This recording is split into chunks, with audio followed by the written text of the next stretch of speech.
انکار تعظیم رسول کیا غضب ہے کفر کو کہتے ہیں جاہل احتیاط، صرف اسی کو ہے ثنائے مصطفیٰ لکھنے کا حق۔ اس مصرع کے پس منظر میں یہ کہنا چاہوں گا کہ نعت کو کیا معیار مطلوب ہے۔ نعت کہتے وقت کن باتوں اور اصولوں کا لحاظ ملحوظ خاطر رکھنا ضروری ہے، مقام مصطفیٰ کے عظمتوں کو کتنا زیادہ جاننا ضروری ہے، محسن کائنات کی نعت کہتے وقت رگ و یابس سے بچنا کتنا ضروری ہے۔ نعت کے میدان میں افراط ہوا تو ہلاکت کے باعث، تفریط ہوئی تو ہلاکت کے باعث، منصب نبوت سے گھٹانا بھی تباہی کی علامت ہے، منصب نبوت سے بڑھانا بھی تباہی کی علامت ہے۔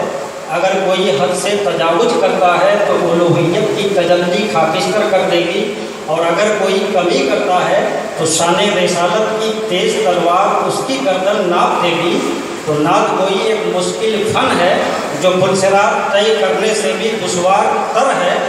سربا فلک پہاڑ کی چوٹی کی سیر کر لینا آسان ہے، شمس و قمر کے اوپر کمن ڈالنا سہل ہے، لیکن نعت گوئی کی نازک منزل سے کامیاب و کامیاب ہو کر گزر جانا آسان نہیں ہے، بلکہ از حد دشوار گزار ہے۔ تو آپ شعر سنیں کہ صرف اسی کو ہے ثنائے مصطفیٰ لکھنے کا حق، صرف اسی کو ہے ثنائے مصطفیٰ لکھنے کا حق، جس قلم کی روشنائی میں ہو شامل احتیاط، جس قلم کی روشنائی میں ہو شامل احتیاط، اور جی میں آتا ہے لپٹ جاؤں مزار پاک سے۔ ارباب علم و دانش کے توجہات کے طالب مفکر اسلام حضرت علامہ نیاز احمد صاحب قبلہ اور اپنی فکر انگیز نکابت سے سامعین کے دلوں میں پھوٹتی ہوئی تپش کو شعلہ جوالہ بنا دینے والی ذات حضرت اسلم مصباحی صاحب قبلہ، صرف اسی کو ہے ثنائے مصطفیٰ لکھنے کا حق، جس قلم کی روشنائی میں ہو شامل احتیاط، اور جی میں آتا ہے لپٹ جاؤں مزار پاک سے، جی میں آتا ہے لپٹ جاؤں مزار پاک اللہ کی دلیل ہے۔ قرآن صحیح آتا ہے پنجاب من اللہ کے نور و کتاب مبین۔ کیا کروں ہے میرے ارمانوں کے قاتل احتیاط، شکر ہے اس خدائے قدیر کا جو اپنے یاد کرنے والے کو کسی وقت نہیں بھولتا اور اپنے ترک سوالیوں کو کبھی مایوس نہیں فرماتا۔ وہ رب لم یزل جس نے لفظ کن سے کونین کی تخلیق فرمائی، اور اللہ تعالیٰ درود و سلام اس ذات خیر الانام پر جن کے وجود مسعود کی برکتوں نے کائنات عالم کو وجود عطا کیا۔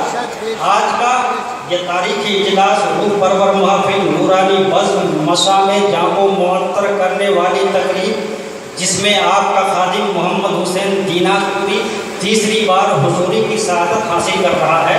یہ تاریخی اجلاس ظاہری اور معنوی دونوں حیثیتوں سے آراستہ ہے، کیونکہ اس تاریخی اجلاس کی صدارت ایک ایسے عظیم المرتبہ شخصیت کے حوالے کی گئی ہے جنہیں دنیا افہام و ادراک کا شہنشاہ، مہتاب طریقت، آبرو علم و حکمت، فقیہ عصر و فقیہ نفس، شفیق ملت و شفیق القلم، استاذ العلماء حضرت علامہ مفتی شفیق احمد صاحب شریفی دامت برکاتہم العالیہ کی ذات گرامی سے جانتی، پہچانتی اور مانتی ہے۔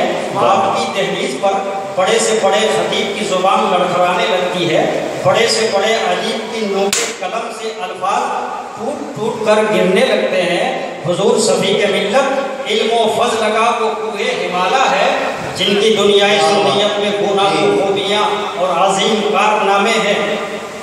آپ اپنی ذات میں ایک زندہ تنظیم کی حیثیت اور ہزاروں انجمن سازی کی صلاحیت رکھتے ہیں۔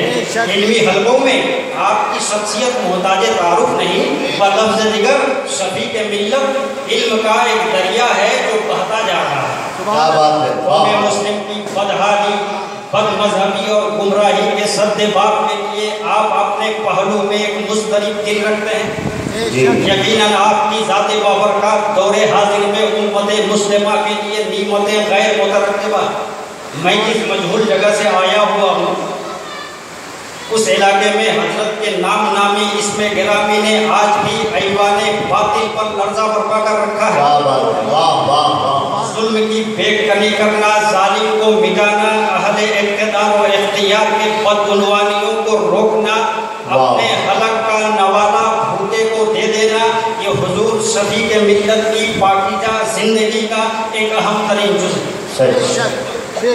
میدان درس و تدریس کے شہسوار ہونے کے ساتھ ایک نادر المثال مصنف بھی ہیں، ایک نادر المثال خطیب بھی ہیں، ایک نادر المثال فقیہ بھی ہیں، ایک نادر المثال مفتی بھی ہیں، ایک نادر المثال مفکر بھی ہے، ایک نادر المثال مدبر بھی ہیں، فن خطابت کے تاجدار بھی ہیں، تو میدان درس و تدریس کے شہسوار بھی ہیں، بانی مدارس کثیرہ بھی ہیں۔ اما ایک ہی ذات ہو، اس ذات میں یہ سارے فنون کو سمیٹ دو تو اسی ذات کو شفیع کے ملت مفتی اعظم اتر پردیش کہا جاتا ہے۔ نعرہ تکبیر، نعرہ رسالت، مختار دو عالم کانفرنس۔ واہ واہ واہ۔ کہیں مدت میں ساقی بھیجتا ہے ایسا مستانہ بدل دیتا ہے جو بگڑا ہوا دستور میخانہ۔ میری گفتگو کو کوئی مبالغہ آرائی نہ سمجھے، میں حقائق کا انکشاف کر رہا ہوں کہ شفیع ملت فرد واحد کا نام نہیں ہے، بہت سی خوبیوں کا نام ہے، تفکر کا نام ہے، تعقل کا نام ہے، تفہیم کا نام ہے، اسلام کے میر کارواں کا نام ہے، شارع بخاری مفتی شریف الحق امجدی کی ایک عظیم تحریک کا نام ہے۔ اما جو قال اللہ اور قال الرسول کے درس کو عام کرنے کے لیے خاردار وادیوں کی بھی پرواہ نہ کرے، اسی ذات کو شفیع کے ملت کہا جاتا ہے۔ یہ تحدیث نعمت کی بنیاد پر فخر کرنا جائز ہے، اس لیے میں یہ بات بتاتے ہوئے فخر محسوس کر رہا ہوں کہ مجھ جیسا کھوٹا سکہ بازار شفیع کے ملت میں چل رہا ہے، یہ میرے لیے آئیڈیل نہیں تو اور کیا ہے، یہ میری پختی نہیں تو اور کیا ہے، جبکہ مجھ سے بہتر زبان و لسان و بیان کے مالک اس بازار علم و ادب میں جارو کشی کرنے کے متمنی ہیں۔ یقیناً حضور شفیع کے ملت کا احسان ہے خصوصیت کے ساتھ آپ کے خادم محمد حسین پر کہ حضرت نے میرے باطن کو آباد کیا، حفظ و حفظ کی آگ پر محبت رسول کا پانی ڈالا، ہمیشہ اپنی دعا سے نوازا ہے، اپنی نوازشات و عنایات سے باکمال کیا ہے، اور ہر نازک موڑ پر میری ڈگمگاتی کشتی کو حضرت نے سہارا دیا۔ یہ بات کی صداقت سے خالی نہیں ہے کہ اس دور پرفتن میں آج جہاں گمراہی کے گڈھوں میں بھٹکانے والا یزید پلید کے لطفہ ناتحقیق کی اولادوں میں سے ایک اولاد ڈاکٹر ذاکر نائک جیسا نامراد اس دنیا میں موجود ہے، وہیں پر ہماری اور آپ کی مشترکہ خوشبختی یہ ہے کہ اس الہ آباد کی علمی و ادبی سرزمین پر ہمارے پھسلتے ہوئے قدم کو صراط مستقیم پر گامزن کرانے کے لیے فہم و ادراک کا شہنشاہ آبرو علم و حکمت حضور شفیع کے ملت کی بامراد ذات گرامی بھی موجود ہے۔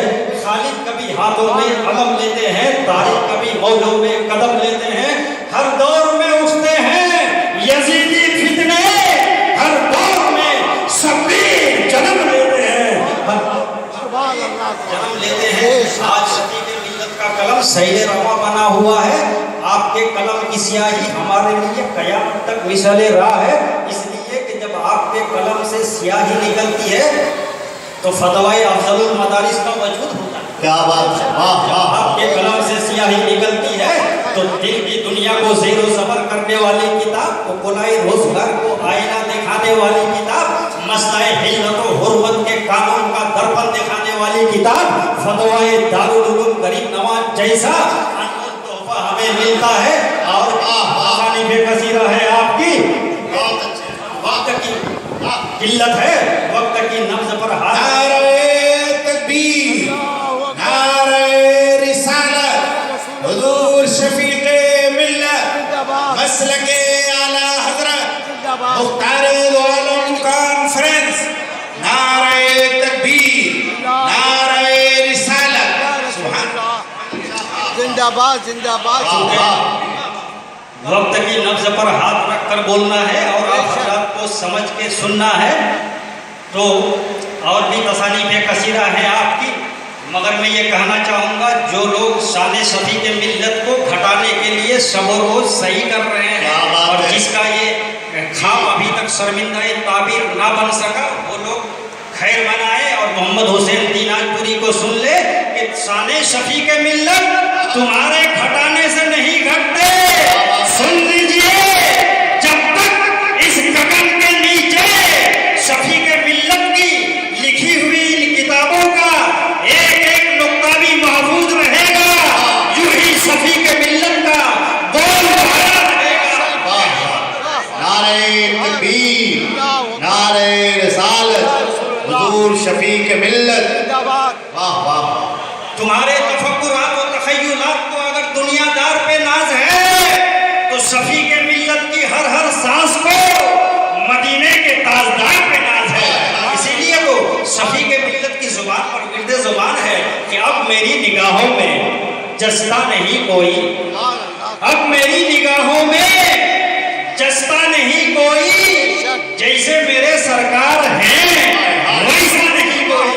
اور کیوں نہ گرد زبان رہے، ہمارے نبی کی نعت تو قرآن پڑھ رہا ہے، قرآن شاہد یاد ہے کہ نبی کی جبین اقدس تاہا ہے، نبی کا چہرہ انور وردہا ہے، نبی کی آنکھیں ما زاغ البصر وما طغی ہے، نبی کی زلف عنبری واللیل اذا یغشی ہے، نبی کا سینہ مبارک الم نشرح لک صدرک ہے، نبی کا مقام ثم دنا فتدلی فکان قاب قوسین او ادنی ہے، نبی کا پاکیزہ لب وحی یوحا ہے، نبی کا کلام کلام خدا ہے، نبی کی ہر بات وحی خدا ہے. وما ینطق عن الہوی ان هو الا وحی یوحا، نبی کی اطاعت اطاعت خدا ہے. من یطیع الرسول فقد اطاع اللہ، نبی کی رضا رضائے خدا ہے. کلہم یطلبون رضائی وانا اطلب رضاک یا محمد صلی اللہ علیہ وسلم، نبی کی بیعت بیعت خدا ہے. ان الذین یبایعونک انما یبایعون اللہ، نبی کی ذات دلیل خدا ہے.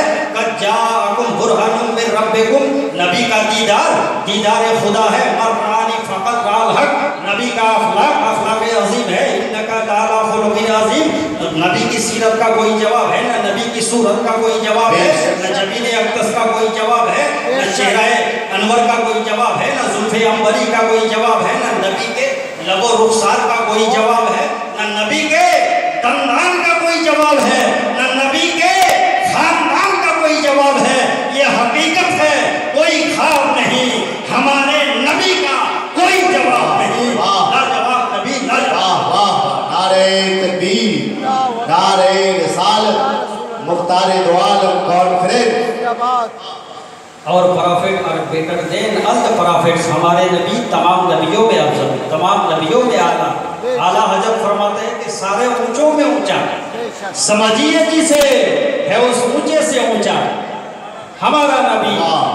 تم سے خلا باوجود، تم سے ہے سب کا وجود، تم سے ہے سب کی بقا، تم پہ کروڑوں درود. کعبے کے بدر الدجا تم پہ کروڑوں درود، طیبہ کے شمس الضحیٰ تم پہ کروڑوں درود. ذات ہوئی انتخاب، وصف ہوئے لاجواب، نام ہوا مصطفیٰ تم پہ کروڑوں درود. یہ کون فرما رہا ہے؟ اعلیٰ حضرت فرما رہا ہے. مگر آج کل بد باطل لوگ اعلیٰ حضرت کو نہیں سمجھ پا رہے ہیں. ذرا سمجھیے، میں شرح و تفصیل میں نہیں جاؤں گا کیونکہ وقت کی قلت دامنگیر ہے. بطور اختصار میں بتا دیتا ہوں، جب میرے اعلیٰ حضرت حج کرنے کے لیے گئے تھے تو حاکم مکہ نے آپ سے سوال کیا تھا کہ مولانا امام محمد رضا خان یہ بتائیے نبی کے علم غیب کے بارے میں آپ کا کیا خیال ہے؟ تو اعلیٰ حضرت نے جواب دیا تھا برملا کہ سنیے، اللہ نے ہمارے نبی کو علم عطا فرمایا. حاکم مکہ نے کہا کہ تمہارے پاس دلائل کیا ہے؟ غور و تدبر کی بات ہے. میرے اعلیٰ حضرت حج کرنے گئے تھے، لائبریری ساتھ میں لے کے نہیں گئے تھے، کتب خانہ ساتھ میں لے کے نہیں گئے تھے، مگر چونکہ بات آ گئی علم غیب مصطفیٰ کی، سر پہ بخار کا عالم ہے، طبیعت علیل ہے، عدالت ساتھ چھوڑنے کو تیار نہیں ہے، مگر بات آ گئی علم غیب رسالت کی تو اعلیٰ حضرت قلم اور کاغذ لے کے بیٹھ جاتے ہیں حرم شریف کے سامنے. سامنے کچھ نہیں ہے، فقط کعبہ کا دروازہ.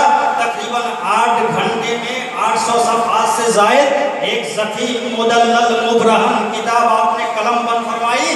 اس کتاب کا نام ہے الدولۃ المکیہ بالمادۃ الغیبیہ. آج کے اس ترقی یافتہ دور میں جو کتاب میرے اعلیٰ حضرت نے بخار کی حالت میں 8 گھنٹے میں لکھے تھے، آج کے اس ترقی